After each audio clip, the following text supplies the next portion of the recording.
बंदी छोड़ सतगुरु रामपाल जी परमेश्वर जी की जय हो।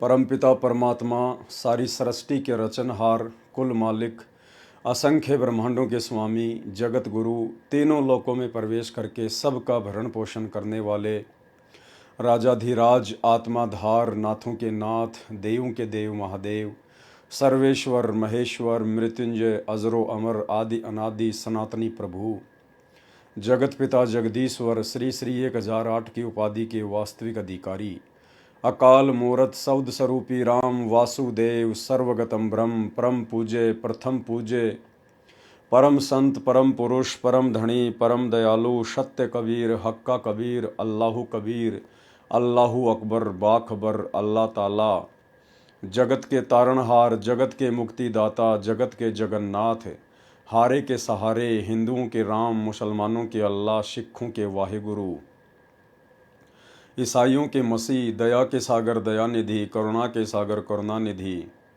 स्वयंभू परिभू, संकट मोचन, कष्ट हरण, मंगल करण, दुख भंजन, अविगत कबीर, निर्विकार निर्विषम परमात्मा, अलय अलेख सतगुरु, आदि अनादि सतगुरु, असली मर्यादा पुरुषोत्तम, असली राम, असली कृष्ण, असली घनश्याम, असली मुरारी, राजाओं के राजा, महाराजाओं के महाराजा, शहंशाहों के शहंशाह, सम्राटों के सम्राट, भगवानों के भगवान, अल्लाहों के अल्लाह, प्रभुओं के प्रभु, मसीहों के मसीह, सच्चे वाहिगुरु, बाबाओं के बाबा, पीरों के पीर, सेठों के सेठ, जगत सेठ, सावड़सा सेठ, सर्वगुण संपन्न, अनंत कोटि कलाओं के स्वामी, अनंत कोटि ब्रह्मांडों के नायक, योगियों में महायोगी, ध्यानियों में महाध्यानी, सिद्धों में परम सिद्ध, ज्ञानियों में तत्वज्ञानी, ब्रह्म ज्ञानी, महाज्ञानी, परम ज्ञानी, सर्वश्रेष्ठ ज्ञानी, विज्ञानी, युवा कबीर, समृत कबीर, असमवात, अमित ओजा, सच्चे रहनुमा, करीम अल्लाह, सुभान अल्लाह,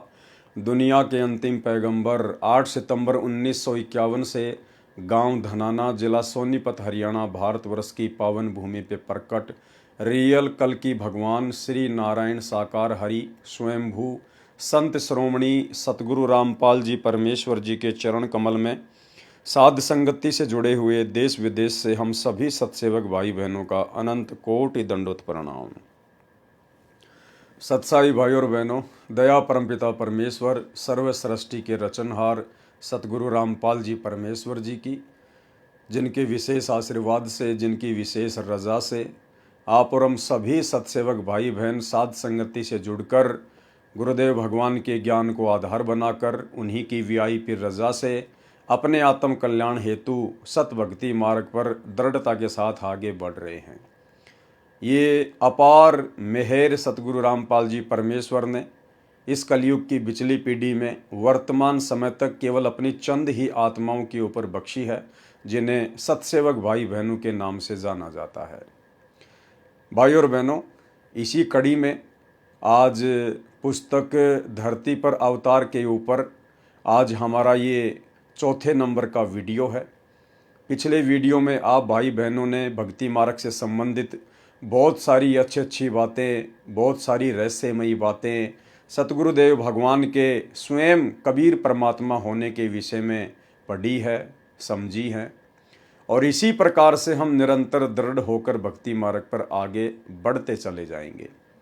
सतगुरुदेव भगवान भी यही चाहते हैं कि मैंने इन आत्माओं को सन 1994 से लेकर वर्तमान समय तक जो ज्ञान दिया है, जो लगातार दे रहा हूँ, इस ज्ञान को ही आधार बनाकर जब तक ये आत्माएं भक्ति मार्ग पर अपने सतगुरुदेव भगवान की पहचान करके आगे नहीं बढ़ेंगी, तब तक ये सतलोक के लिए पूर्ण अधिकारी नहीं बन सकती।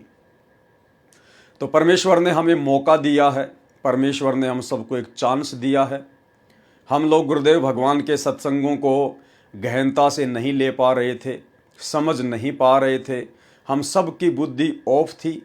परमेश्वर ने दया बख्शी, साध संगतियाँ शुरू करवाई, भगत भाई बहनों का हल्का सा ज्ञान योग खोला, और अब परमेश्वर ने रजा बख्शी है।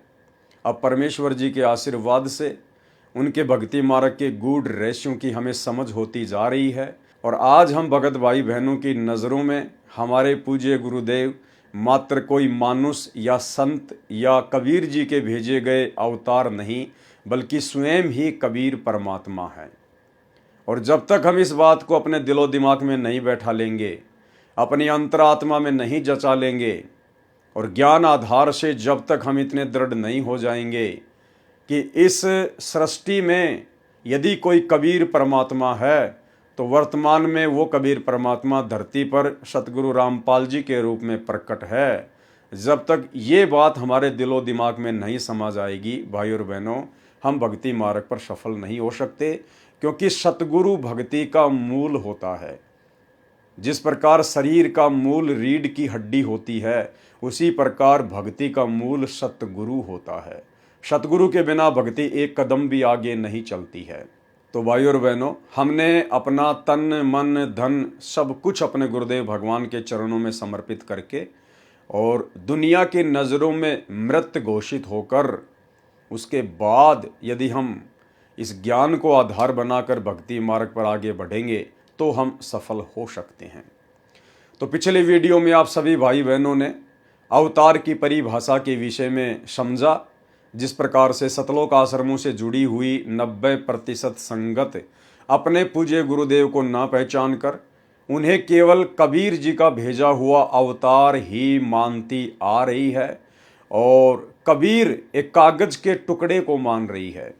जी हाँ, कबीर जी की समझे जाने वाली दाढ़ी मूछ वाली काल्पनिक फोटो, नकली फोटो, जो फोटो ना चलती, ना बोलती, ना कोई शंका समाधान करती, ना सत्संग सुनाती, ना नाम दीक्षा देती, उस कागज के टुकड़े को आज भी 90% संगत साध संगति के अभाव में अपना कबीर परमात्मा मान रही है, और प्रति वर्ष जून के महीने में उसको भोग लगाती है और उसका कबीर प्रकट दिवस मनाती है। जबकि जिंदा कबीर सन 1994 से अपने यथार्थ 13वें कबीर पंथ को संचालित करके आप और हम आत्माओं को आत्म कल्याण का मार्ग दिखा रहा है, लेकिन इनकी पहचान अभी तक 90% आत्माएं नहीं कर पाई हैं। तो भाई और बहनों, आप और हम साथ संगत वालों के ऊपर जो रजा गुरुदेव भगवान ने बख्शी है, उसका कोई वार एन पार नहीं है। और इस महा उपकार के लिए हम अपने गुरुदेव भगवान का जितना अनंत कोटि दंडोत धन्यवाद करें उतना ही थोड़ा है। तो भाई और बहनों, अवतार से संबंधित कुछ और बातें हैं जो सतगुरु रामपाल जी भगवान हमें समझाना चाहते हैं, क्योंकि खुलकर सतगुरु रामपाल जी भगवान इस भक्ति नियम अनुसार और काल के साथ किए गए एग्रीमेंट अनुसार नहीं कहेंगे कि बच्चों मैं ही कबीर परमात्मा हूँ, मैं ही कबीर भगवान हूँ, बल्कि वे अपने आप को कबीर जी से अन्य ही दर्शाते रहेंगे, उनका दास कहते रहेंगे, उनका प्रतिनिधि कहते रहेंगे, उनका कुत्ता कहते रहेंगे। लेकिन उन्होंने हमें जो ज्ञान दिया है और पिछले 30 वर्षों से जिस कदर वे संघर्ष कर रहे हैं ज्ञान मार्ग में, वो सिर्फ इसलिए कि मेरे से उपदेश प्राप्त करने के बाद ये आत्माएं मेरे तत्व ज्ञान को आधार बनाकर इस निष्कर्ष पर स्वतः ही पहुंच जाएं कि हमारे पूज्य गुरुदेव सतलोक से कबीर जी के द्वारा भेजे गए कोई प्रतिनिधि, कोई दास नहीं है, ये स्वयं ही कबीर भगवान है। उस दिन ये परमेश्वर असल में आप और हमें अपने हृदय में जगह देगा। तो आज हम पुस्तक धरती पर अवतार के ऊपर पार्ट नंबर 4 के माध्यम से आगे बढ़ते हैं, और क्या कुछ सतगुरु रामपाल जी भगवान हमें समझाना चाहते हैं। हालांकि भाई और बहनों, ये पुस्तक सतगुरु रामपाल जी भगवान ने नहीं लिखी है, ये उनके किसी फॉलोवर ने लिखी है, डॉक्टर सरदार सूरजपाल सिंह MA PhD ने। और जिस प्रकार भाई और बहनों परमात्मा के द्वारा जो सदग्रंथ पहले लिखवाए गए थे, जैसे कबीर सागर या अन्य जो बहुत सारी धार्मिक पुस्तकें, आगे चलकर काल प्रेरणा से उन पुस्तकों में बहुत सारी मिलावटें कर दी गई। उसके बाद परमात्मा ने खुद ही गरीबदास जी के रूप में आना पड़ा और उन सभी मिलावटों को शुद्ध किया और एक नया ग्रंथ लिखा, सदग्रंथ साहिब। ठीक इसी प्रकार काल प्रेरणा से सतगुरु रामपाल जी परमेश्वर जी के भक्ति मार्ग में उन्हीं के भक्तों के द्वारा जो पुस्तकें लिखी गई हैं, उन पुस्तकों में उन्होंने अपने सतगुरु को कबीर परमात्मा के रूप में ना पहचान कर कुछ ज्ञान तो सतगुरु रामपाल जी के सत्संगों से ले लिया, कुछ उनकी पुस्तकों से ले लिया और कुछ अपनी मनमानी बातें इन पुस्तकों में लिख दी और भगत समाज के सामने पेश कर दी। अर्थात उन भक्तों के द्वारा लिखी गई पुस्तकों में भी मिलावट है। अब परमेश्वर ने दया बख्शी है, साध संगतियों के माध्यम से अपने बच्चों को निमित्त बनाया है, ताकि हम अपने गुरुदेव के तत्व ज्ञान को आधार बनाकर और जो मिलावट की गई है, जो मनमानी लिखावट है, उसको हम साइड में कर देंगे और जो वास्तविक जो वस्तु है, जो हमारे विश्वास को दृढ़ करेगी, जो हमें ये पहचानने में सहायता करेगी कि हमारे गुरुदेव भगवान ही कबीर परमात्मा हैं, उन चीज़ों को हम गुरुदेव के तत्व ज्ञान को आधार बनाकर आसानी से समझ लेंगे। तो पार्ट नंबर 4 पे आज हम चलेंगे और पुस्तक धरती पर अवतार का ये पेज नंबर 28 है। धरती पर अवतार संपूर्ण। कबीर परमेश्वर जी द्वारा स्वयं अवतार धारण करने की भविष्यवाणी। यहां पर इस लाइन में सतगुरु रामपाल जी परमेश्वर जी ने बिल्कुल क्लियर कर दिया है कि कबीर परमात्मा कभी भी अपना कोई अवतार धरती पर नहीं भेजता है और ना आज तक के भक्ति इतिहास में, और जब से ये 21 ब्रह्मांड की सृष्टि चलायमान है तब से लेकर वर्तमान समय तक कबीर जी ने सतलोक से अपने किसी भी अवतार को यहां नहीं भेजा है। और यहां स्पष्ट रूप से लिखा जा रहा है कि कबीर परमेश्वर जी द्वारा, यानी कबीर जी के द्वारा स्वयं अवतार धारण करने की भविष्यवाणी। कबीर जी के द्वारा खुद ही अवतार रूप में धरती पर आना, ना कि कबीर जी के द्वारा किसी अन्य को अवतार रूप में भेजना, जिस प्रकार काल अपने अंश अवतार धरती पर सर्जन करता है। तो इस लाइन से बिल्कुल क्लियर हो जाना चाहिए कि कबीर जी अपना कोई अवतार कभी भी नहीं भेजते हैं और ना उन्हें अपना अवतार भेजने की आवश्यकता है, क्योंकि कबीर जी समर्थ हैं और कबीर जी का काम कबीर जी के अलावा उनकी आत्मा नहीं कर सकती है। तो वाणी बिल्कुल क्लियर कर रही है कि कबीर जी खुद ही अवतार धारण करके आते हैं, ना कि अपने लोक से किसी आत्मा को अवतार रूप में भेजते हैं। कबीर परमेश्वर जी द्वारा स्वयं अवतार धारण करने की भविष्यवाणी। निम्न उल्लेख पवित्र कबीर सागर से लिया गया है। इसमें परमेश्वर कबीर जी ने लगभग 600 वर्ष पूर्व कहा था कि काल निरंजन मेरे कबीर नाम से 12 पंथ तथा बहुत से पंथ चलाएगा। उनमें जो 12वां पंथ गरीबदास द्वारा चलाया जाएगा उसमें मेरी महिमा की वाणी पुनः प्रकट होगी। यह मेरे द्वारा ही किया जाएगा। उसी पंथ में आगे चलकर ध्यान से पढ़ना भाई और बहनों, कुछ ही पॉइंट होते हैं पुस्तकों में, कुछ ही पेजों पर कुछ ही पॉइंट होते हैं जो बहुत गहरे होते हैं, सांकेतिक होते हैं। हमने उनको बहुत गहराई से पढ़ना चाहिए। तो ये जो डेड लाइन है, ये लाइन बहुत गहरी है। उसी पंथ में आगे चलकर नाद धारा में, कौन से पंथ में आगे चलकर? गरीबदास जी के 12वें पंथ में, क्योंकि यहां पर जो बात हो रही है ये 12वां जो पंथ है गरीबदास जी का, इसकी बात हो रही है। तो कबीर परमेश्वर जी ने क्या कहा था 650 साल पहले धर्मदास जी को, और कबीर सागर में लिखा हुआ है। क्या कहा था?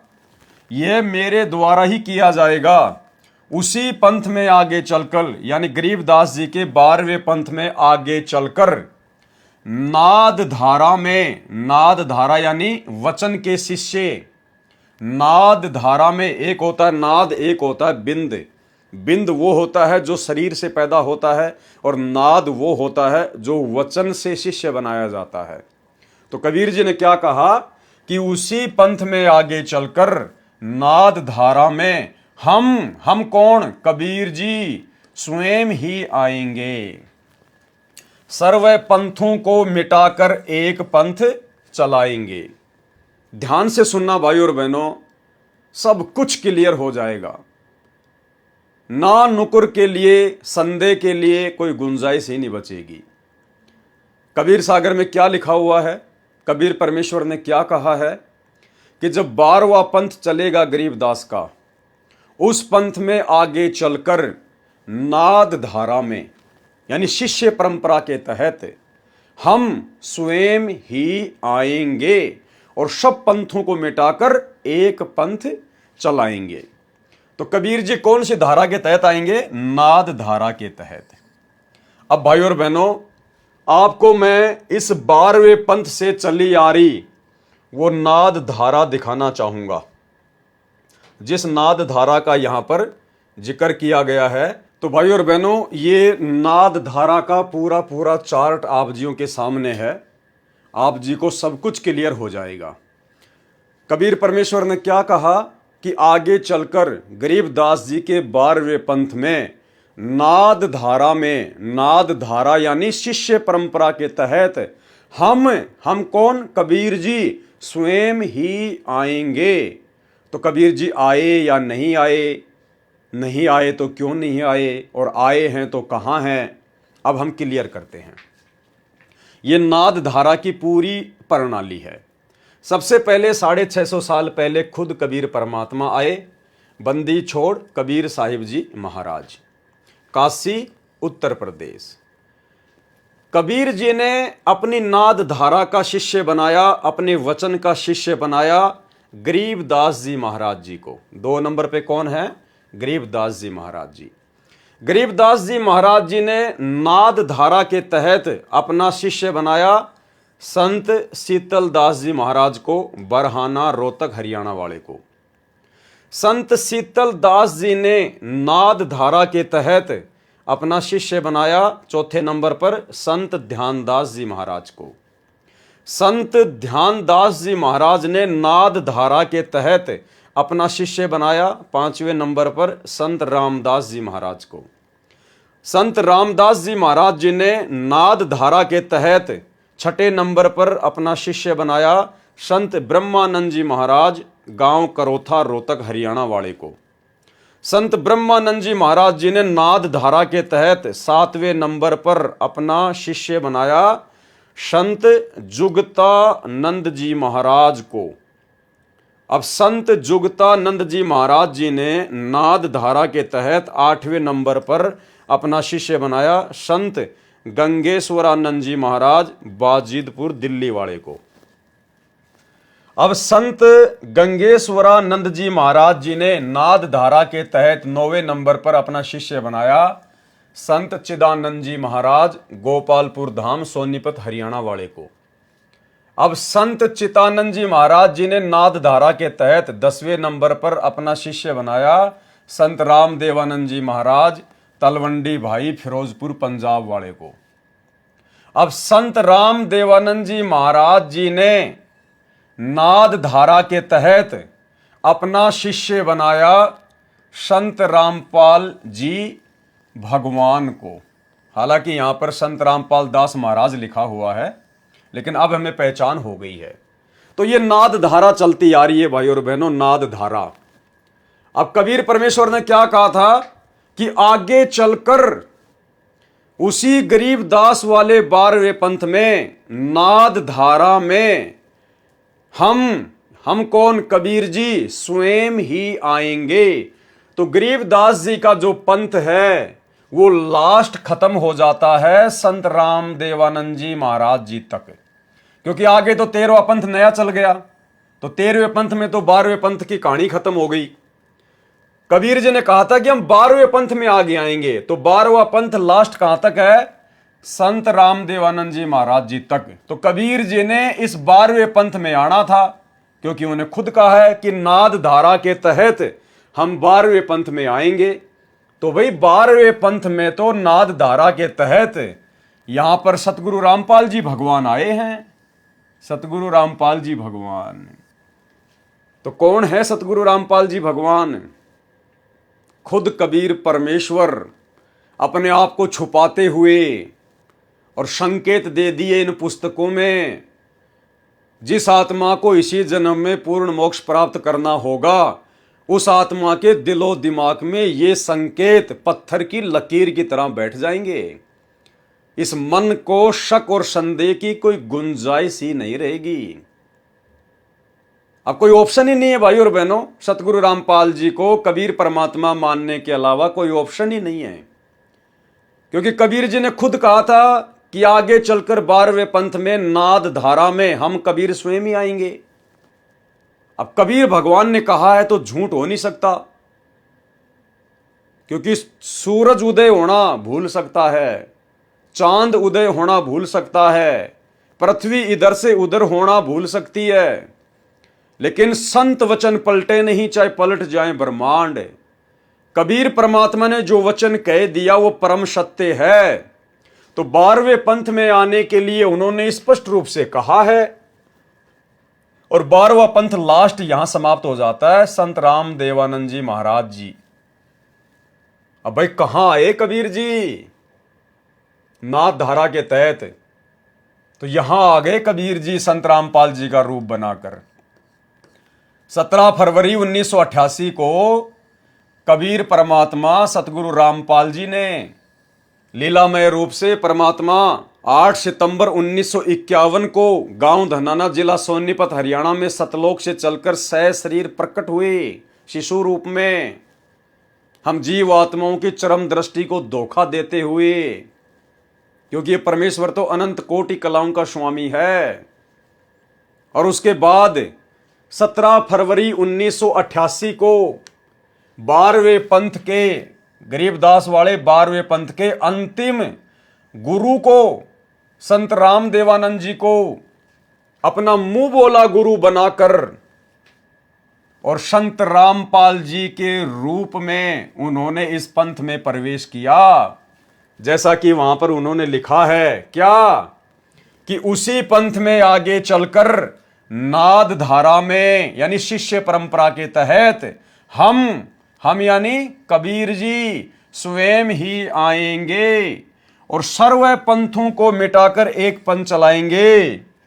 तो बताओ, अब वर्तमान में सभी पंथों को मिटाकर एक कौन सा पंथ चलाया गया है? यथार्थ 13वां कबीर पंथ। किसने चलाया? सतगुरु रामपाल जी ने।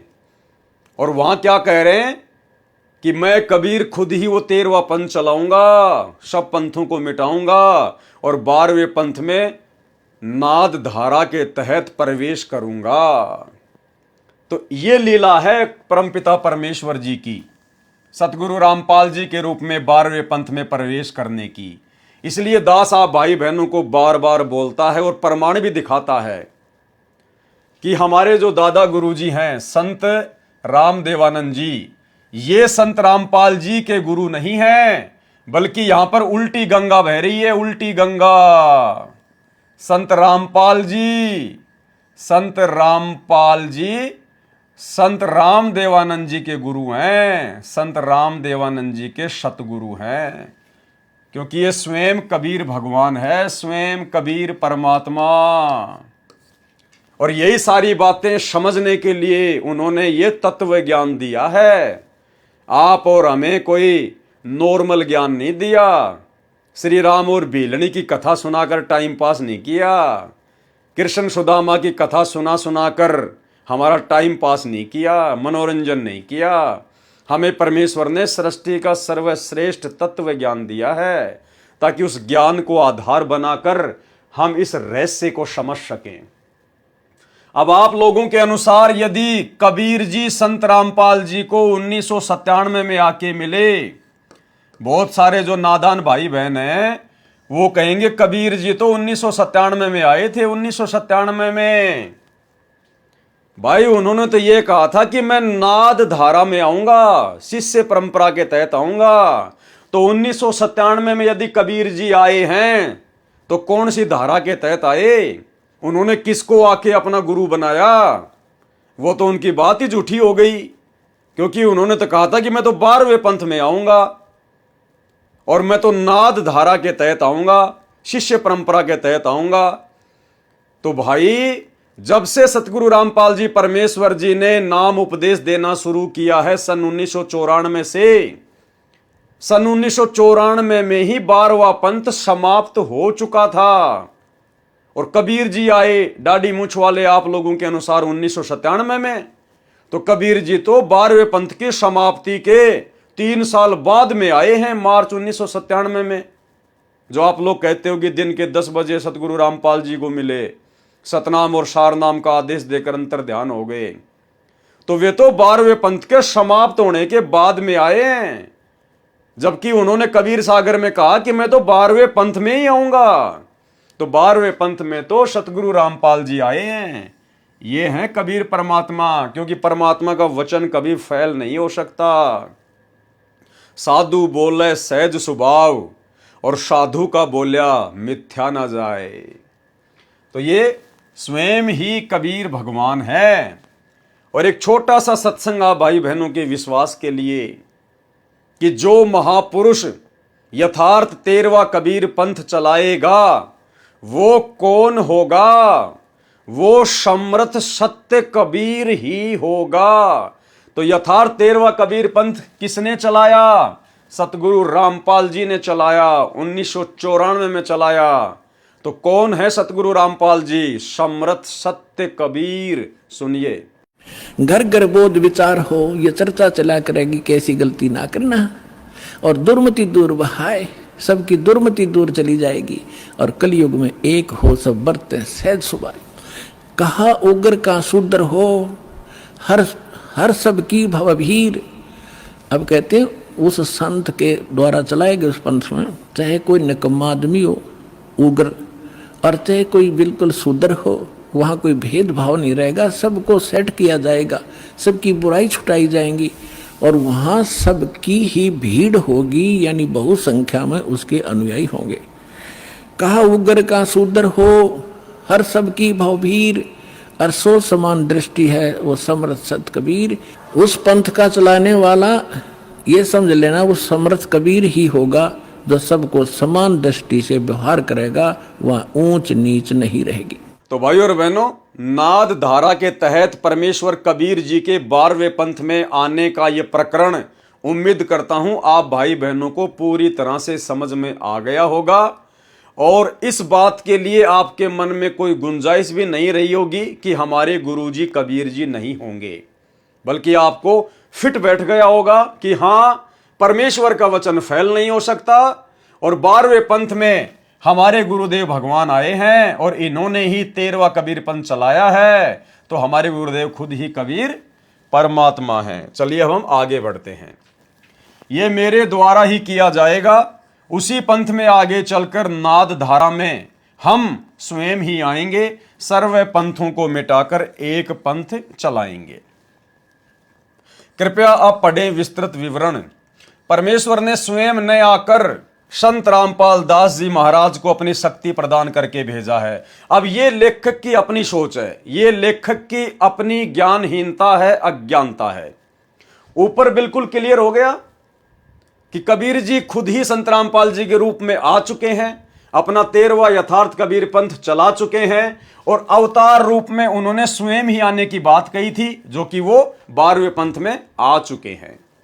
अब यहां पर क्या लिखा जा रहा है लेखक के द्वारा, डॉक्टर सरदार सूरजपाल सिंह MA PhD के द्वारा? अरे भाई, जब ऊपर सब कुछ क्लियर हो गया सरदार जी, क्या आपको समझ में नहीं आया? इतना सब कुछ क्लियर लिखा हुआ है, क्या आपको यह समझ में नहीं आया कि संत रामपाल जी कौन है? खुद ही कबीर जी हैं या कबीर जी के द्वारा भेजे गए हैं? लेकिन भाई और बहनों, उस समय उन भाई बहनों की बुद्धि ऑफ थी, और ये बुद्धि परमात्मा ने बरवाला कांड के बाद में साध संगतियों के माध्यम से ही खोलनी थी। तभी आज ये कंसेप्ट क्लियर हो रहे हैं, समझ में आ रहे हैं। अन्यथा इन पुस्तकों को लिखे हुए भाई और बहनों 15-20 साल हो गई, आज तक कोई भी भगत इन पुस्तकों को नहीं समझ पाया, इन संकेतों को, इन रहस्यों को नहीं जान पाया। ये तो आज हमारे पूज्य गुरुदेव सतगुरु रामपाल जी भगवान की आप और हम सभी 2 कोटि के जीवों के ऊपर दया हुई है, जो उनके आशीर्वाद से हम ये गूढ़ रहस्य समझ पा रहे हैं। तो यहां सब कुछ क्लियर कर दिया कि संत रामपाल जी स्वयं ही कबीर जी हैं, और वो आ चुके हैं, और स्वयं ही वो अवतार हैं, उन्होंने किसी को भेजा नहीं है। लेकिन फिर भी लेखक अब क्या लिख रहा नीचे, कृपया आप पढ़ें विस्तृत विवरण। परमेश्वर ने स्वयं न आकर, यानी कबीर जी ने खुद ना आकर संत रामपाल दास जी महाराज को अपनी शक्ति प्रदान करके भेजा है। तो आप और हम भाई बहन अब अच्छी तरीके से समझ रहे हैं कि सच्चाई कहां है और मिलावट कहां है। जैसे एग्जाम्पल दिया जा रहा है, जैसे भारत के माननीय राष्ट्रपति जनता से नहीं चुने जाते, वे सांसदों द्वारा चुने जाते हैं। राष्ट्र के मालिक हैं, उनके अधीन सर्व मंत्रीगण प्रधानमंत्री होते हैं, जो जनता द्वारा सीधे चुने जाते हैं। वे सांसद बनते हैं, फिर पद प्राप्त करते हैं, वे भी कम शक्ति नहीं रखते। वह शक्ति राष्ट्र के द्वारा ही उन्हें प्रदान की जाती है। इसी प्रकार इस प्रकरण को समझें। जैसे परमेश्वर जन्म नहीं लेते, क्या कहा है? जैसे परमेश्वर जन्म नहीं लेते। परमेश्वर कौन? कबीर जी। जैसे परमेश्वर जन्म नहीं लेते, अवतार जन्म लेते हैं। अवतार जन्म लेते हैं। जन्म कौन लेता है? अवतार। और जब परमेश्वर खुद ही अवतार बन के आता है तो वो जन्म नहीं लेता। जन्म कौन लेते हैं? मां के पेट से जेर में लिपट के कौन आता है? अवतार आता है। लेकिन यहां स्पष्ट कर दिया भाई और बहनों, ध्यान रखना, जैसे परमेश्वर जन्म नहीं लेते, जन्म कौन लेता है? अवतार। सतगुरु रामपाल जी भगवान आप और हमारे विश्वास को दृढ़ करना चाह रहे हैं कि बच्चों, मैं किसी का भेजा गया कोई अवतार नहीं हूं और मैंने जन्म नहीं लिया है, क्योंकि यहां पर पूरा कंसेप्ट क्लियर हो गया कि सतगुरु रामपाल जी कौन है। खुद ही कबीर जी हैं और 12वें पंथ में नाद शिष्य परंपरा के तहत आए हैं। तो सतगुरु रामपाल जी कौन हुए? परमेश्वर। और यहां पर गुरुदेव क्या कह रहे हैं? जैसे परमेश्वर जन्म नहीं लेते, तो हमारे गुरुदेव भगवान परमेश्वर हैं, उन्होंने जन्म नहीं लिया। जन्म कौन लेता है? अवतार जन्म लेते हैं। और अवतार हमारे गुरुजी हैं नहीं। हमारे गुरुजी तो खुद ही अवतार बन के आए हैं। हमारे गुरुजी सतलोक से कबीर जी के द्वारा भेजी गई कोई आत्मा नहीं है, कोई अवतार नहीं है। हमारे गुरुजी खुद ही कबीर जी हैं और खुद ही सशरीर धरती पर अवतरित हुए हैं। ये खुद ही अवतार हैं। अगर कबीर जी के द्वारा कोई आत्मा भेजी जाती, उसको कहते हैं अवतार, और वो आत्मा फिर यहां पर जन्म लेकर अपना कार्य करती है। तो आ गया बिल्कुल कंसेप्ट समझ में कि हमारे गुरुजी खुद ही परमेश्वर हैं, खुद ही कबीर जी हैं और हमारे गुरुजी ने जन्म नहीं लिया है। ये परमात्मा है, अनंत कोटि कलाओं का स्वामी है, ये कुछ भी लीला कर सकता है। नामा और रैदास रसीला, कोई न जाने इस अविगत की लीला। तो क्लियर हो गया भाई और बहनों। अब कभी भी अपने गुरुजी को अवतार कहने की या समझने की मां भूल मत करना। अपने गुरु को केवल परमेश्वर ही मानकर चलना है। जैसे परमेश्वर जन्म नहीं लेते, अवतार जन्म लेते हैं। अवतार जिस भी प्रभु के लोक से आते हैं, वे उसी से शक्ति प्राप्त होते हैं, उसी के प्रतिनिधि होते हैं। संत रामपाल दास जी महाराज के रूप में कबीर परमेश्वर का अवतार धार कर आने के प्रमाण देखें। अब फिर यहां पर लेखक लिख रहा है कि संत रामपाल दास जी महाराज जी के रूप में कबीर परमेश्वर का अवतार धार कर आने के प्रमाण देखें। 2 लाइन पहले तो संत रामपाल जी को कबीर जी के द्वारा भेजा गया शक्ति युक्त अवतार बता दिया, और यहां क्या लिख रहा है 2 लाइन बाद में कि संत रामपाल दास जी महाराज के रूप में कबीर जी द्वारा अवतार धारण करके आने का प्रमाण। पवित्र कबीर सागर में जो आपके समक्ष फोटोकॉपी सहित प्रस्तुत है, कबीर वाणी कबीर सागर पेज नंबर 136 पर 12 पंथों का विवरण दिया है। 12वें पंथ गरीबदास पंथ 12वां पंथ लिखा है। कबीर सागर कबीर चरित्र बोध पेज नंबर 1870 के विषय में कबीर सागर कबीर वाणी प्रश्न नंबर 136-137 पर वाणी लिखी है कि 12 पंथ चलो सो भेद। अब इसमें हम आगे चलेंगे, हमारे मतलब की चीज हम निकालेंगे, जो ये है जो कि 12वें पंथ के बारे में कही गई है कि 12वें पंथ हम ही चली आवें। किसने कहा? कबीर परमेश्वर ने कहा, 650 साल पहले कहा। कबीर सागर में यह लिखा हुआ है, पेज नंबर आपको बता दिए गए हैं।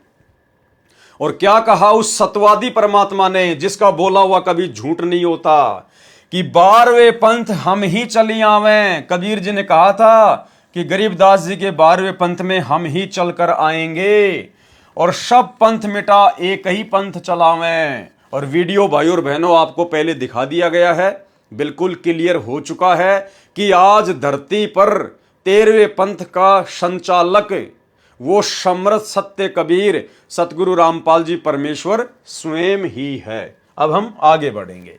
भावार्थ है कि 12वां पंथ जो गरीबदास जी का चलेगा, उस पंथ सहित अर्थात उपरोक्त 12 पंथों के अनुयायी मेरी महिमा का गुणगान करेंगे तथा हमारी साखी लेकर जीव को समझाएंगे, परंतु वास्तविक मंत्र से अपरिचित होने के कारण साधक असंख्य जन्म सतलोक नहीं जा सकते, क्योंकि 12वें पंथ में किसी के पास भी सतनाम और सार नाम नहीं था।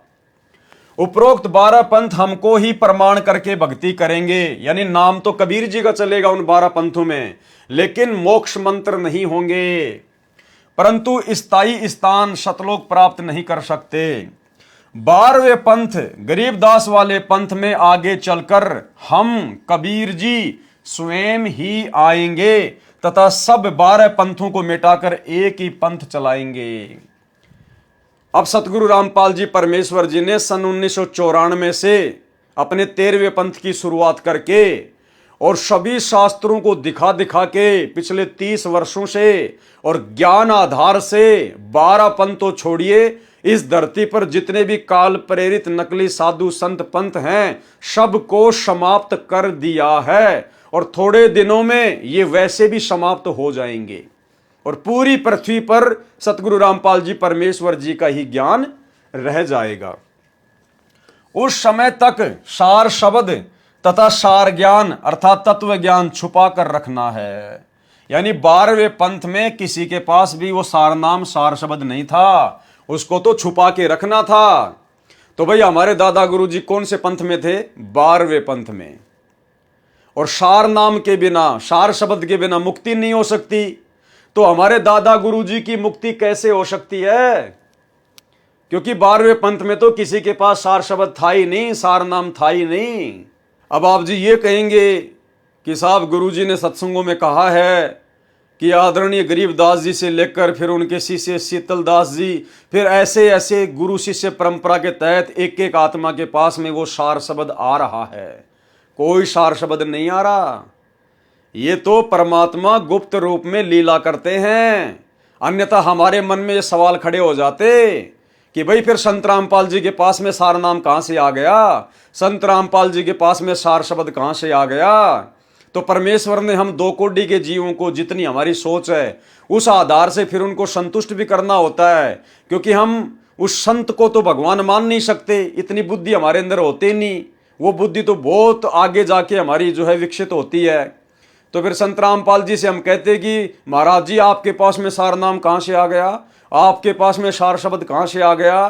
तो फिर संत रामपाल जी हमारी जिज्ञासा को शांत करने के लिए कहते कि भाई देखो ये नाद परंपरा के तहत गरीबदास जी से चलता हुआ आ रहा है और एक एक आत्मा को दिया जा रहा है, और उसी हिसाब से मेरे गुरु जी से मेरे पास आया है जो मैं अब आप लोगों को आगे दे रहा हूं। लेकिन यहां तो बिल्कुल क्लियर है, उस समय तक सार शब्द तथा सार ज्ञान यानी पूरा ज्ञान भी नहीं दिया जाएगा। 12 पंथों में पूरा ज्ञान भी नहीं था। अगर पूरा ज्ञान होता और सार शब्द होता तो संत रामपाल जी को 13वां पंथ शुरू करके सिर में दर्द करने की क्या आवश्यकता थी? तो 12 पंथों तक ना तो मूल ज्ञान था और ना ही मूल मंत्र था। इसलिए दादा गुरु जी को, आदरणीय रामदेवानंद जी को, सतगुरु रामपाल जी परमेश्वर जी ने, कबीर परमेश्वर ने वो सार नाम दिया, सार शब्द दिया, और अब उस आत्मा का फिर से जन्म होगा, क्योंकि गुरु का गुरु बनके कोई पार नहीं हो सकता। इस विषय पर दास पहले भी महुआ की साथ संगति में वीडियो बना चुका है। बहुत सारे कंसेप्ट परमात्मा ने उस साथ संगति में दास के माध्यम से क्लियर करवा दिए थे कि पंडित रामानंद जी वाली आत्मा ही वर्तमान में हमारे गुरु सतगुरु रामपाल जी परमेश्वर जी के मुंह बोले गुरु आदरणीय रामदेवानंद जी की भूमिका निभा रही थी, और अब वो आत्मा फिर से जन्म लेगी। और गुरुदेव ने हिसार जेल से आने वाले सत्संगों में भी क्लियर कर दिया कि वो पंडित रामानंद जी वाली आत्मा अब फिर से जन्म लेगी, वो बच्चा फिर से आएगा। और भाई और बहनों, बीच बीच में परमात्मा संकेत भी कर देते हैं कि उनके वर्तमान में जो मुंह बोले गुरु की भूमिका निभा रहे थे, यानी आप और हमारे दादा गुरु जी आदरणीय रामदेवानंद जी महाराज, वो कौन आत्मा थी? भाई और बहनों, आज आप सबको पता है कि आपके गुरुदेव का क्या नाम है। अगर कोई आपसे सौपन में भी पूछे, आपसे अगर नींद में भी कोई पूछे कि भाई आप अपने पूज्य गुरुदेव जी का नाम बताओ, तो क्या आप अपने गुरुदेव का नाम बताने में भूल कर सकते हैं? क्या आप सतगुरु रामपाल जी की जगह सतगुरु रामदास जी, सतगुरु सतपाल जी, सतगुरु रामफल जी, आप ऐसा कोई नाम बता सकते हैं क्या? नहीं बता सकते। आप झट से कहेंगे सतगुरु रामपाल जी भगवान, बंदी छोड़ सतगुरु रामपाल जी भगवान, जबकि हम तो जीव हैं, हम तो भूल भी जाते हैं, हम जीव हैं। लेकिन सतगुरु रामपाल जी तो अपने मुंह बोले गुरु जी का नाम बताने में भूल नहीं करेंगे ना, क्योंकि सतगुरु रामपाल जी तो कोई जीव नहीं है, वे तो खुद परमात्मा है। लेकिन संकेत उन्होंने कर दिया कि वर्तमान में जो आत्मा उनके मुंह बोले गुरु की भूमिका निभाकर चली गई, वो कौन आत्मा थी? वो पंडित रामानंद था। तो सुनिए एक छोटा सा सत्संग गुरुदेव के मुख कमल से, जिसमें गुरुजी सतगुरु रामपाल जी अपने पूज्य गुरुदेव जी का नाम बता रहे हैं और कह रहे हैं कि मेरे पूज्य गुरुदेव स्वामी रामानंद जी। क्या कह रहे हैं? स्वामी रामानंद जी, ना कि स्वामी रामदेवानंद जी। भाई रामानंद में, रामदेवानंद जी में तो रात दिन का अंतर है। तो परमेश्वर संकेत करते हैं भाई और बहनों। और फिर इतने प्रमाण दे दिए परमात्मा ने, इतने प्रमाण दे दिए। जब 12वें पंथ में खुद ही कबीर के रूप में संत रामपाल जी चल के आए हैं, तो भला संत रामपाल जी के अलावा धरती पर कोई गुरु है क्या जो उनका गुरु बन जाएगा? तो दादा गुरु जी केवल मुंह बोले गुरु बने हुए थे। और ये छोटा सा सत्संग आपको क्लियर कर देगा, क्योंकि जीव को भूल लग सकती है, भगवान को नहीं लग सकती। हम सोच भी नहीं सकते कि गुरु जी को भूल लग गई होगी। अगर इतना भी मन में आ गया, हमारा जीवन बर्बाद है। अरे ये परमात्मा है, परमेश्वर है, जिनके एक वचन से असंख्य ब्रह्मांड चल रहे हैं। अगर इनको भूल लग गई तो ये खंड पिंड ब्रह्मांड टूट टूट के नीचे गिरने लग जाएंगे। तो ये संकेत किया यहां गुरु जी ने, संकेत कि मेरे पूज्य गुरुदेव स्वामी रामानंद जी से मुझे नाम दीक्षा प्राप्त हुई। सुनिए। तो पुण्यात्माओं, आज जो समागम चल रहा है ये वर्तमान में, ये उस शुभ दिन के उपलक्ष्य में है जिस दिन मुझ दास का आध्यात्मिक जन्म हुआ। मुझे परम पूज्य मेरे पूज्य गुरुदेव जी स्वामी रामानंद जी से दास को एक नाम की भीख प्राप्त हुई, भिक्षा मिली दास को।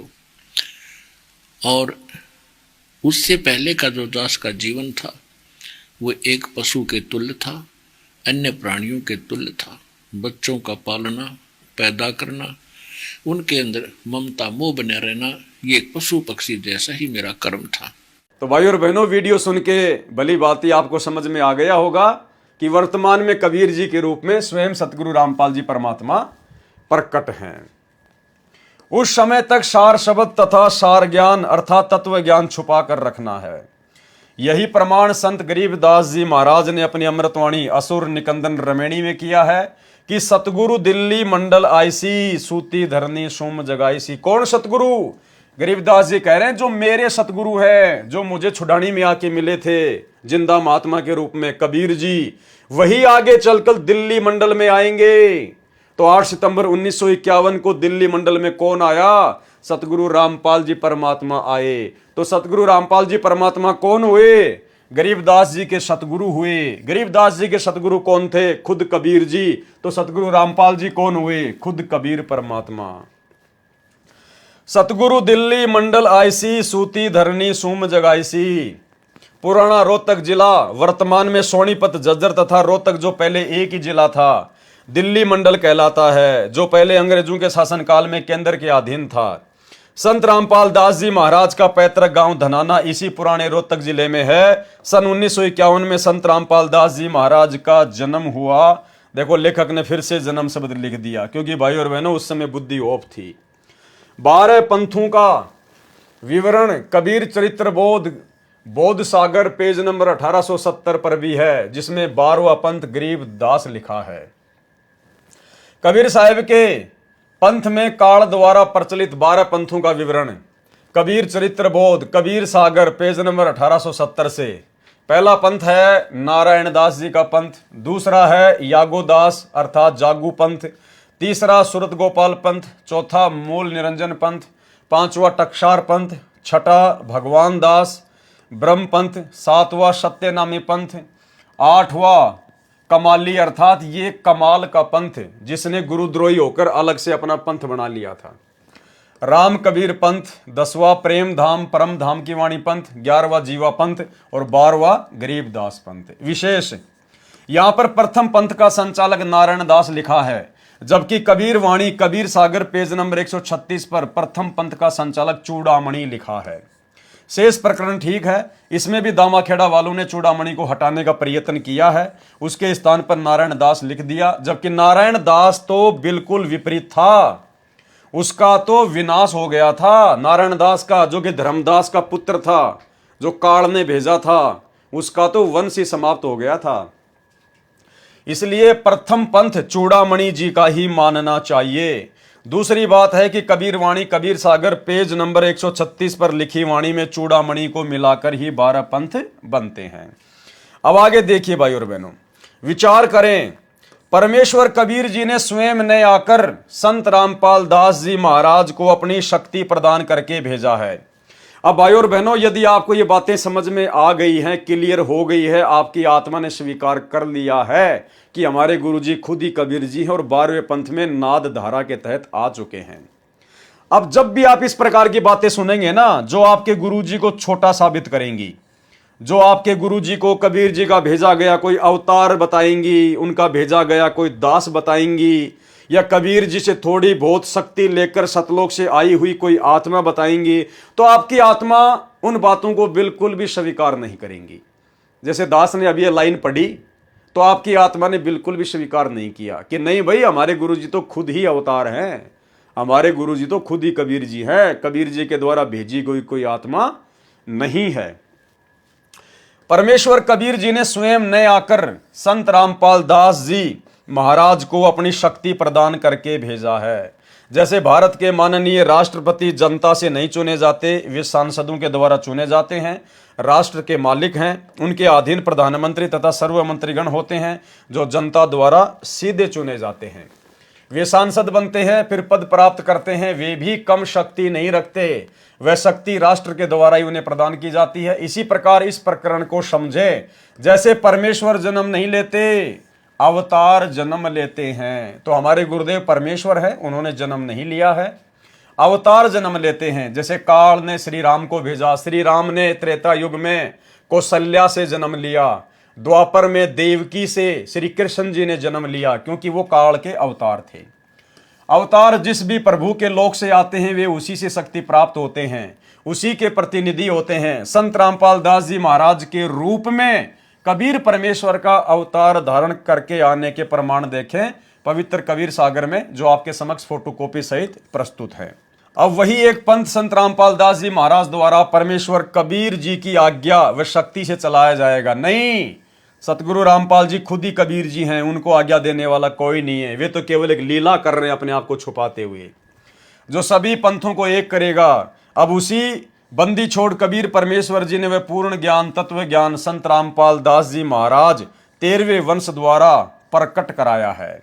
लेखक कह रहा है कि वो संपूर्ण ज्ञान अब कबीर जी ने संत रामपाल दास जी के द्वारा प्रकट करवाया है। अब आगे आपको दिखाएंगे भाई और बहनों, यहां पर जो संत रामपाल जी को जो 13वां जो वंश बताया गया है, तो 13वां वंश कौन है? लेखक कह रहा है कि अब वो सारा का सारा मूल ज्ञान कबीर जी के द्वारा अपनी आत्मा संत रामपाल जी अर्थात 13वें वंश के द्वारा प्रकट करवाया गया है। तो 13वां वंश कौन है? 13वां वंश भी खुद कबीर ही है। आगे आपको इसी लेखक के द्वारा लिखा हुआ दिखाएंगे। उपरोक्त विवरण में प्रथम वंश जो उत्तम लिखा है वह चूड़ामणि साहिब के विषय में है। दूसरा वंश अहंकारी लिखा है जो यागोदास पंथ है। तीसरा वंश प्रचंड लिखा है, यह सूरत गोपाल पंथ है। चौथा वंश बिरहे लिखा है, यह मूल निरंजन पंथ है। पांचवा वंश पूजा टकसार पंथ है। छठा वंश उदास, ये भगवान दास पंथ है। सातवां वंश ज्ञान चतुराई, ये सत्यनामी पंथ है। आठवां वंश द्वादश पंथ विरोध, ये कमाल का पंथ है। नौवां वंश पंथ पूजा, ये राम कबीर पंथ है। 10वां वंश प्रकाश, ये प्रेम धाम परम धाम की वाणी पंथ है। 11वां पंथ प्रकट पसारा, ये जीवा पंथ है। 12वां वंश गरीबदास पंथ है। इसके विषय में कहा है कि 12वें वंश अर्थात गरीबदास जी द्वारा मेरी महिमा का उजियारा अर्थात कुछ प्रकाश होगा। भावार्थ है कि आदरणीय गरीबदास जी द्वारा परम पूज्य कबीर परमेश्वर जी की महिमा की वाणी प्रकट की जाएगी। 13वां वंश यह यथार्थ कबीर पंथ है। 13वां वंश कौन सा है? कबीर पंथ है, जो संत रामपाल दास जी महाराज द्वारा पिछली पीढ़ी के उद्धार के लिए प्रारंभ कराया है। कबीर परमेश्वर ने अपनी अमृतवाणी में काल से कहा था, ध्यान से सुनना भाई और बहनों, कंसेप्ट क्लियर होते चले जाएंगे। परमात्मा कहते हैं चोर चुरावे तूमड़ी गाडे पानी मां, वो गाडे व ऊपर आवे सच्चाई छानी ना। काल प्रेरणा से लेखक ने चाहे कितना ही सत्य को दबाने का प्रयास किया हो, लेकिन आज परमेश्वर ने आप और हमें वो तत्व ज्ञान दे दिया जिसकी रोशनी में हम अच्छी प्रकार से देख सकते हैं कि सच्चाई क्या है और गलत कहां लिखा हुआ है। अब देखना, कबीर परमेश्वर ने यानी कबीर जी ने अपनी वाणी में काल से कहा था कि तेरे 12 पंथ चल चुके होंगे, तब हम अपना नाद अर्थात वचन शिष्य परंपरा वाला वंश अर्थात अंश भेजेंगे। ये मेरा वचन उस समय सत्य सिद्ध होगा जब कलयुग 5505 वर्ष बीत चुका होगा। तो लेखक के इस लेख के द्वारा यह समझाने का प्रयास किया गया है कि 650 साल पहले कबीर जी ने धर्मदास जी से कहा था कि धर्मदास 650 साल बाद बहुत ही घोर कलयुग आ जाएगा, जब पिछली पीढ़ी शुरू होगी, कोई किसी की बात नहीं मानेगा, सब उल्टी पूजा पाठ में लग जाएंगे। उस समय मैं अपना अंश भेजूंगा, मैं अपनी आत्मा भेजूंगा और उस समय वो मूल ज्ञान दिया जाएगा। तो धर्मदास जी बहुत ज्यादा चिंतित हो गया और धर्मदास जी ने कहा कि हे परमात्मा, आप ये क्या बात कह रहे हो? जब आज आप खुद प्रकट हो और आज ही दुनिया आपकी बात नहीं मान रही और आप कह रहे हो कि 600 साल बाद तो घोर कलयुग आ जाएगा, और उस समय आप कह रहे हो कि मैं अपनी किसी आत्मा को भेजूंगा, मैं अपने किसी वंश को भेजूंगा, तो भगवान जब आज दुनिया आपकी बात नहीं मान रही तो 600 साल बाद में आपके वंश की बातें कहां से सुनेगी? तो धर्मदास जी बहुत ज्यादा चिंतित हो गए। तब कबीर परमात्मा ने कहा कि धर्मदास, मैं तुझे सच्चाई बताऊं क्या? तो कबीर परमात्मा ने कहा कि मैं खुद ही जाऊंगा, मैं खुद ही जाऊंगा 12वें पंथ में। 12वें पंथ हम ही चल आवें और सब पंथों को मिटा के एक ही पंथ चलावें। तब जाकर धर्मदास जी को धैर्य हुआ कि हां परमात्मा, आप जाओगे तब तो बात बन जाएगी। और दूसरी तरफ परमात्मा ने काल के साथ जो एग्रीमेंट किया था उसमें परमात्मा ने इस प्रकरण को छुपाया और परमेश्वर ने काल को कहा कि मेरा वंश जाएगा, मेरी आत्मा जाएगी। क्योंकि अगर परमात्मा खुद कह दे कि मैं खुद जाऊंगा तो काल इस बात को नहीं समझ सकता था। इसलिए परमात्मा ने काल के आगे अपने आप को छुपाया और काल के सामने परमात्मा ने कहा कि मेरा वंश जाएगा, और धर्मदास जी को परमात्मा ने सच्चाई बता दी कि मैं खुद ही जाऊंगा। सुनिए, तो परमात्मा ने कहा था कि चौथा युग जब कलयुग आवेगा तब हम अपना एक दास भेजेंगे। अब वहां काल के सामने परमात्मा ने कहा कि हम अपना दास भेजेंगे, और कबीर वाणी चैप्टर में परमात्मा ने धर्मदास जी से, जब धर्मदास जी घने चिंतित हो गए थे कि हे परमात्मा, आपने सतनाम और सारनाम गुप्त रख दिया और इसके बिना मोक्ष नहीं हो सकता। आपने मुझ किंकर के ऊपर दया करी दास पे, और 42 वंश भी पीढ़ी बख्श दी, मेरी वंश चलेगा। तो हे परमात्मा, सारनाम और सतनाम बिना पार नहीं हो सकते, तो मेरे बच्चे कैसे पार होंगे? ऐसे कलेजा पकड़ के बैठ गया। परमात्मा ने सोचा भाई ये घना दुखी हो गया। तब परमेश्वर ने कहा कि सुन ले, काल ने क्या कहा था, द्वादश पंथ करूं मैं साजा, नाम तुम्हारा ले करूं आवाजा। द्वादश पंथ नाम जो लेगी, हमरे मुख में आन समोही। जाओ जोग जीत संसारा, जीवन माने कहा तुम्हारा। जीव तुम्हारा कहा न माने, हमारी ओढ़ हो बाद बखाने।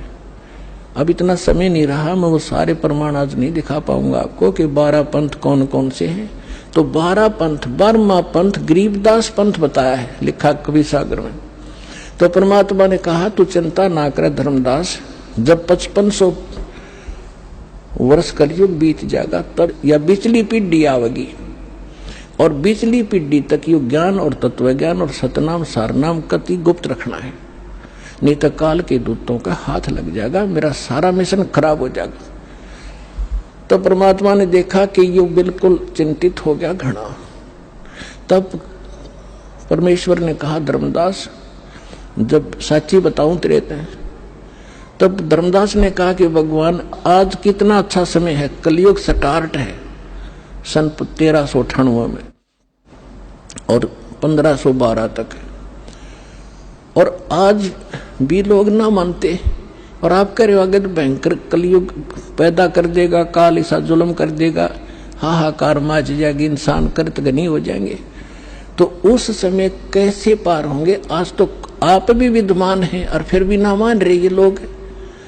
तो परमात्मा ने कहा जब 5500 वर्ष कलयुग बीतेगा और बर्मा वंश चल चुका होगा इस काल का, यानी गरीबदास पंथ तक, तो उस बार में पंथ में मैं आऊंगा स्वयं, तो उस बार में पंथ में मैं आऊंगा स्वयं, तो उस बार में पंथ में मैं आऊंगा स्वयं, और फिर सभी पंथों को खत्म करके एक पंथ बनाऊंगा और सारी सृष्टि मेरा ही नाम लेगी। तेरे 42 वंश क्या सारी सृष्टि ने पार करूंगा धर्मदास, इन 42 की तो चिंता छोड़ तू। तब उसका दिल डटा था, और काल के सामने परमात्मा ने थोड़ा सा भेद रखा कि मैं अपना अंश भेजूंगा, और काल के सामने परमात्मा ने थोड़ा सा भेद रखा कि मैं अपना अंश भेजूंगा। तो भाई और बहनों, वीडियो से आपको समझ में आ गया होगा, परमात्मा एक तीर से अनेकों शिकार करते हैं। इसलिए परमात्मा ने धर्मदास को सच्चाई बता दी कि 12वें पंथ हम ही चल आवें और सब पंथों को मिटा के एक ही पंथ चलावें। कबीर परमेश्वर ने अपनी वाणी में काल से कहा था कि तेरे 12 पंथ चल चुके होंगे, तब हम अपना नाद वचन शिष्य परंपरा वाला वंश अर्थात अंश भेजेंगे। ये मेरा वचन उस समय सत्य सिद्ध होगा जब कलयुग 5505 वर्ष बीत चुका होगा। अब भाई 12वें पंथ में नाद परंपरा के तहत तो सतगुरु रामपाल जी आए हैं, ना कि वो दाढ़ी मूछ वाले कबीर जी। वो तो 1997 में आप लोगों के अनुसार आए हैं। अगर 1997 में आए हैं कबीर जी, तो बताओ फिर उनका गुरु कौन था?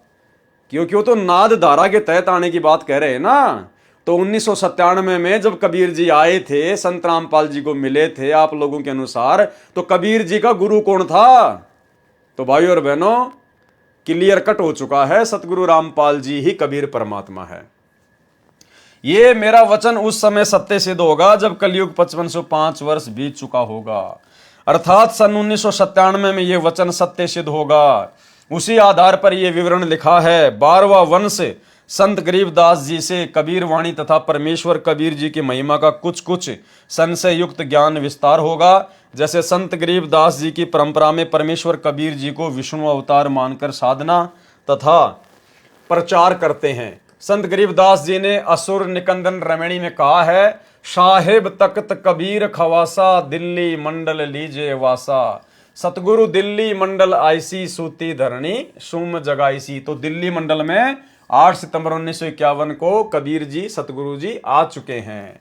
भावार्थ है कि संत गरीबदास जी वाला 12वें पंथ तो काल तक साधना बताने वाला कहा है, इसलिए केवल कबीर महिमा की वाणी ही संत गरीबदास जी द्वारा प्रकट की गई है। उसमें कहा है कि कबीर परमात्मा के तख्त अर्थात सिंहासन का खवास अर्थात नौकर दिल्ली के आसपास के क्षेत्र में आएगा।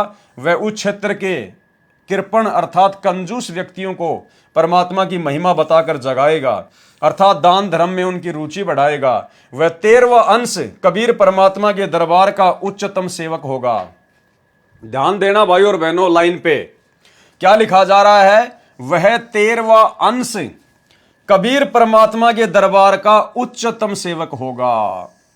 देखो, अगर ये लाइन लेखक लिख रहा है तो लेखक की बुद्धि ऑफ है, और ये लाइन यदि सतगुरु रामपाल जी के किसी पुस्तक से या सत्संग से ली गई है तो भाई और बहनों, ये परमेश्वर के द्वारा अपने आप को छुपाया जा रहा है।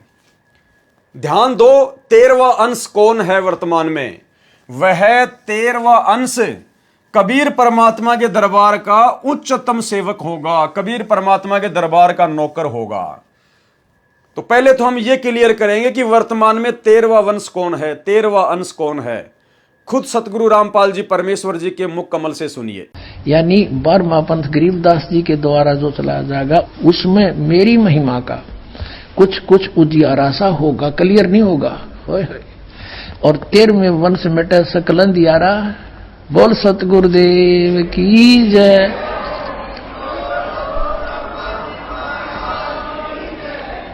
ये 13वां वंश ये दास है जो आपके सामने बैठा है। भाई बच्चों, आप कद पहचानोगे। तो क्लियर हो गया, खुद सतगुरु रामपाल जी ही 13वां वंश है, 13वां अंश है।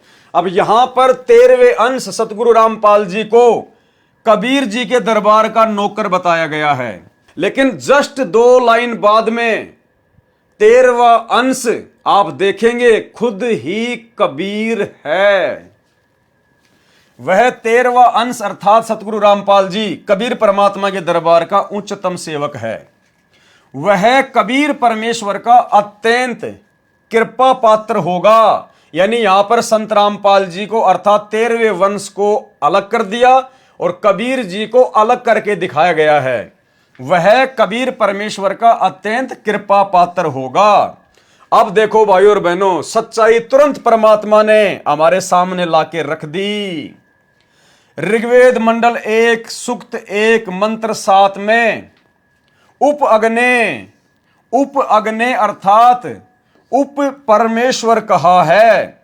इसलिए पूर्ण परमात्मा, कौन पूर्ण परमात्मा? कबीर जी अपना भेद छुपाकर दास रूप में प्रकट होकर अपनी महिमा करता है। दास रूप में भी कौन प्रकट होता है? खुद कबीर परमात्मा ही प्रकट होता है और अपनी महिमा करता है। यानी खुद ही अपने आप को दास बताकर और कबीर किसी और को बताकर खुद ही अपनी महिमा गाता है।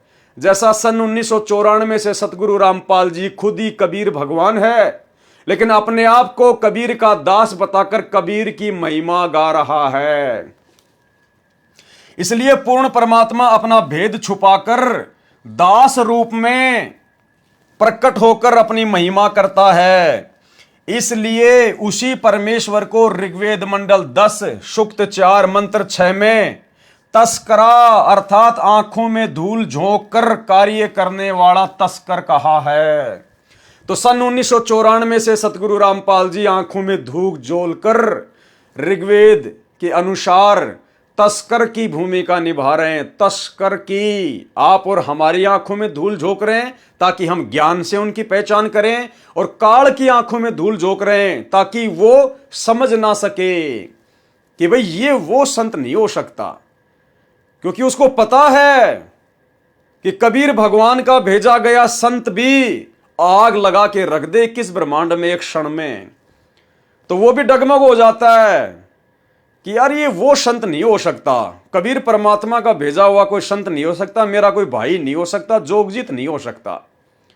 नहीं तो वो तो एक सेकंड में आग लगा दे यहां पर, क्योंकि काल के द्वारा जितने भी साधु संत यहां भेजे जाते हैं, दुर्वासा है, चुनक ऋषि है, ये 2 मिनट में आंखें लाल कर लेते हैं, श्राप दे देते हैं। तो काल ने सोचा कि यार मैंने करोथा कांड करवा दिया, बरवाला कांड करवा दिया, 21 महीने उस संत को पहले जेल में डाला, 10 साल से अब जेल में बैठा है, ये वो संत नहीं हो सकता, वरना वो तो 2 मिनट में आग लगा दे। तो इस प्रकार से परमात्मा शील, संतोष, विवेक, दया, अक्षमा, इन सभी गुणों को अपने अंदर धारण करके और एक तस्कर की तरह काल की आंखों में धूल झोंक के अपने मिशन को हिसार जेल में बैठ के पूरा कर रहा है। इसलिए उसी परमेश्वर को ऋग्वेद मंडल 10 सुक्त 4 मंत्र 6 में तस्करा अर्थात आंखों में धूल झोंक कर कार्य करने वाला तस्कर कहा है। श्री नानक जी ने उसे ठगवाड़ा कहा है। इसीलिए 13वें अंश को, 13वां अंश कौन, ध्यान रखना भाई और बहनों, कंसेप्ट क्लियर होने वाला है।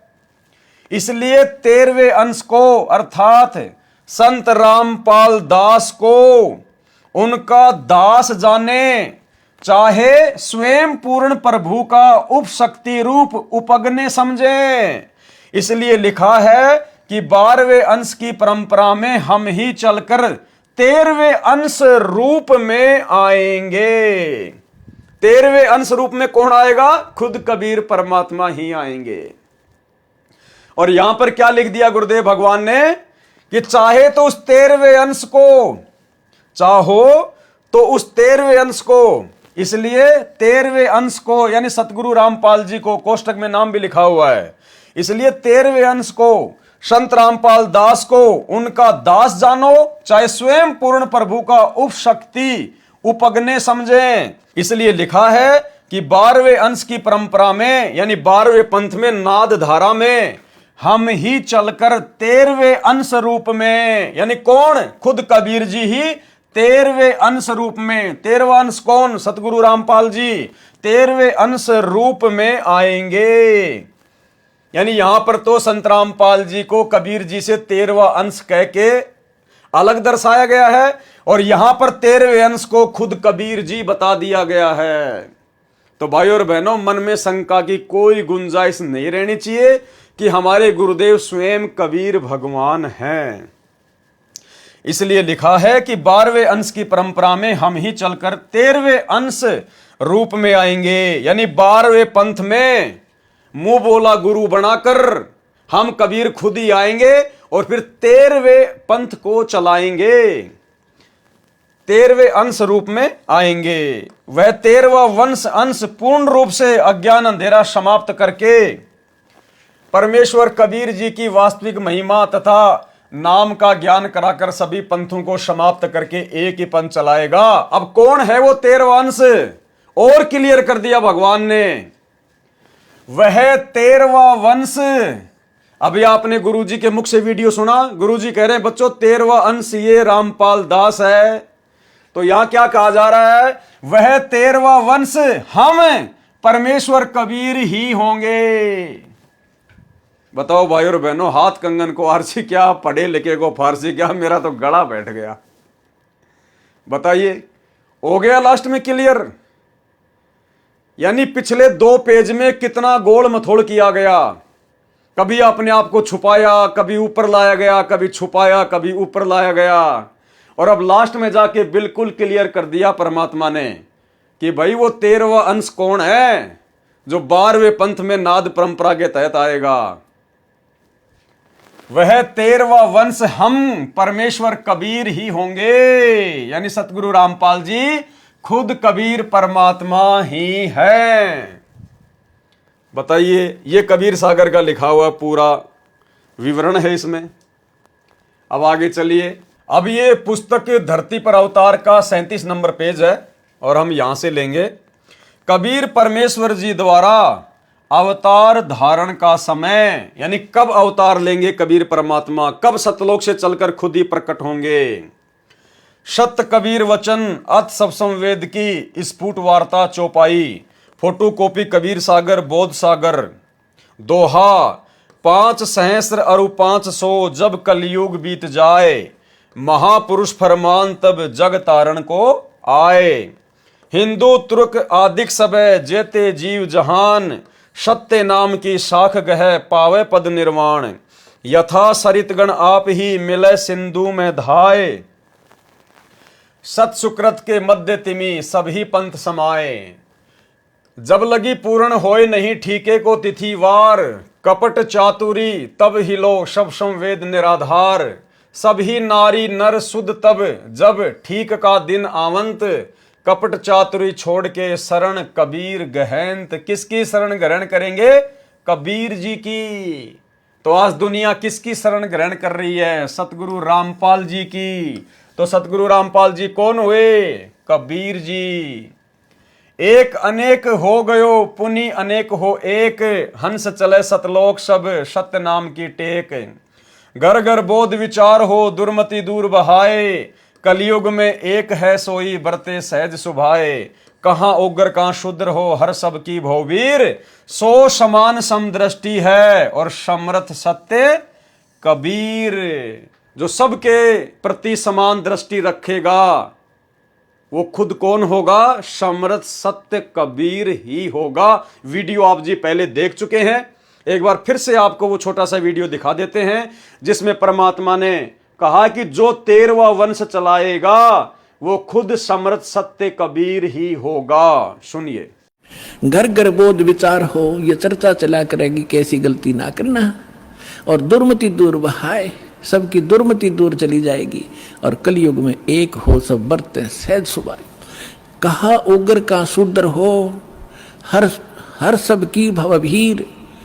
अब कहते हैं उस संत के द्वारा चलाए गए उस पंथ में चाहे कोई निकम्मा आदमी हो उग्र, और चाहे कोई बिल्कुल शूद्र हो, वहाँ कोई भेदभाव नहीं रहेगा, सबको सेट किया जाएगा, सबकी बुराई छुटाई जाएंगी, और वहाँ सबकी ही भीड़ होगी, यानी बहु संख्या में उसके अनुयायी होंगे। कहा उग्र का शूद्र हो हर सबकी भवभीर, और सो समान दृष्टि है वो समर्थ सत कबीर। उस पंथ का चलाने वाला ये समझ लेना वो समर्थ कबीर ही होगा, जो सबको समान दृष्टि से व्यवहार करेगा, वह ऊंच नीच नहीं रहेगी। परम पूज्य परमेश्वर कबीर जी ने कहा है कि जिस समय कलयुग 5500 वर्ष बीत जाएगा उस समय महापुरुष मेरी आज्ञा से विश्व उद्धार के लिए प्रकट होगा। वह महापुरुष सतनाम का भेदी होगा, वह अधिकारी होगा उस सत्य नाम को प्रदान करने का। विश्व के सर्व हिंदू मुसलमान व अन्य धर्मों में विभाजित मानव तथा अन्य प्राणी भी जो मानव जीवन प्राप्त करेंगे वे सर्व सत्य नाम की महिमा से परिचित होकर उस सच्चे नाम को उस महापुरुष मेरे द्वारा प्राप्त करके पावे पद निर्वाण पूर्ण मोक्ष पद प्राप्त करेंगे। उस मेरे भेजे संत के द्वारा चलाए सत सुकृत पवित्र वास्तविक मोक्ष मार्ग के पंथ में सर्व पंथ ऐसे विलीन हो जाएंगे जैसे सर्व नदियां स्वतः ही समुद्र में मिलकर एक हो जाती हैं। केवल एक ही पंथ हो जाएगा। जब तक वह निर्धारित समय नहीं आएगा तब तक तो मेरे द्वारा कहा गया यह सब संवेद निराधार लगेगा, यानी झूठा लगेगा। परंतु जब वह ठीक का दिन निर्धारित दिन आएगा तब सभी स्त्री पुरुष कपट त्याग कर शुद्ध होकर कबीर मुझ सर्वेश्वर कबीर जी की शरण ग्रहण करेंगे। जो सर्व मानव समाज अनेकों धर्मों में विभाजित हो चुका है वह पुनः एक हो जाएगा। सर्व जीवात्माएं भक्ति युक्त विकार रहित होकर हंस बन जाएंगे तथा अविकारी तथा भगत होकर सत्यलोक में चले जाएंगे। उस समय घर घर में परमेश्वर कबीर परमेश्वर का निर्मल ज्ञान चर्चा का विषय बनेगा। सर्व मानव दुर्मति त्याग कर नेक नीति अपनाएगा। इसी कलयुग में जो माया के लिए भागदौड़ मची है वह शांत हो जाएगी। सर्व मानव शांत स्वभाव के बन जाएंगे, चाहे कोई उग्र डाकू चोर या अन्य कारण से समाज को दुखी करने वाला, चाहे कोई नीची जाति का हो, सर्व एक होकर रहेंगे।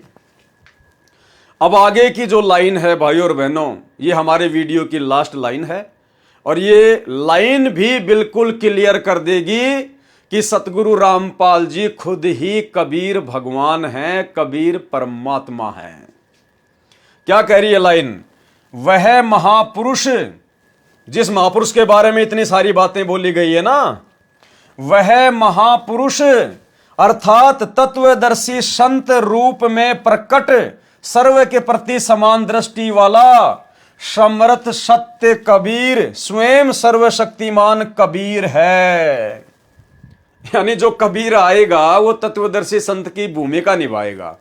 तत्वदर्शी संत बनकर वो ज्ञान देगा, जो 13वां अंश होगा वो। तो आज तत्वदर्शी संत बनकर 13वें पंथ को चलाकर ज्ञान कौन दे रहा है? सतगुरु रामपाल जी, क्योंकि स्पष्ट लिखा है परमात्मा ने, हम जीवों की दो कौड़ी की छोटी सोच को देखते हुए, ताकि मेरे बच्चे मुझे पहचान लें। वह महापुरुष अर्थात तत्वदर्शी संत रूप में प्रकट। तो तत्वदर्शी संत के रूप में कौन प्रकट है भाई? सतगुरु रामपाल जी। वो कौन होगा? सर्व के प्रति समान दृष्टि वाला समर्थ सत्य कबीर स्वयं सर्वशक्तिमान कबीर है। यानी हमारे गुरुदेव खुद ही कबीर भगवान है, कबीर परमात्मा है। कोई मीनमेख नहीं, कोई संशय नहीं, कोई डाउट नहीं है। भाई और बहनों, जब ठीक का समय आया तो परमात्मा ने साध संगतियों के ऊपर दया बख्शी, साध संगतियां शुरू करवाई। और समय अनुसार परमात्मा ने पहले तो गांव गांव जाकर, शहर शहर जाकर साध संगतियां करवाई। उसके बाद परमात्मा ने दया बख्शी, ऑनलाइन साध संगतियां करवाई। और आज हमारे सामने जितने भी प्रमाण आ रहे हैं, ये हमारे विश्वास को दृढ़ करते जा रहे हैं। हमसे परमात्मा सतगुरु रामपाल जी ने दाढ़ी मूंछ वाली नकली कबीर की फोटो फड़वाई। क्यों फड़वाई? क्योंकि आगे चलकर परमात्मा ने हमारे विश्वास को और दृढ़ करना था, अपने आप को ही कबीर जी साबित करना था इन पुस्तकों के माध्यम से, साध संगतियों के माध्यम से, ताकि हमारा विश्वास दृढ़ हो जाए कि हमने जो कबीर जी की समझे जाने वाली नकली फोटो फाड़ी है, हमने बिल्कुल सही किया। क्योंकि आत्मा का पति एक है, एक कै सादे सब सदै, सब सादे सब जाए, और माली सींचे मूल को फले फूले अघाए। तो भाई और बहनों, आज से पहले साध संगतियों में जो भी बातें हजारों वीडियो बना के आप भाई बहनों के सामने ज्ञान आधार से रखी गई हैं, आज परमात्मा उन साध संगतियों में बोली गई प्रत्येक बात का अपनी पुस्तकों के माध्यम से खुलकर समर्थन कर रहे हैं। इसलिए हम भाई बहनों को कोई डाउट ही नहीं होना चाहिए कि साध संगतियां किसी पवन दास का चलाया हुआ कोई मनमुखी सिस्टम नहीं है। मैं दो कोडी का जीव, भला मेरी क्या औकात इस परमात्मा के मार्ग में। अल्लाह मेहरबान तो पवन दास पहलवान, और जब तक उनकी दया रहेगी तब तक ही पहलवान रहूंगा, कोई परमानेंट का ठेका थोड़ी है।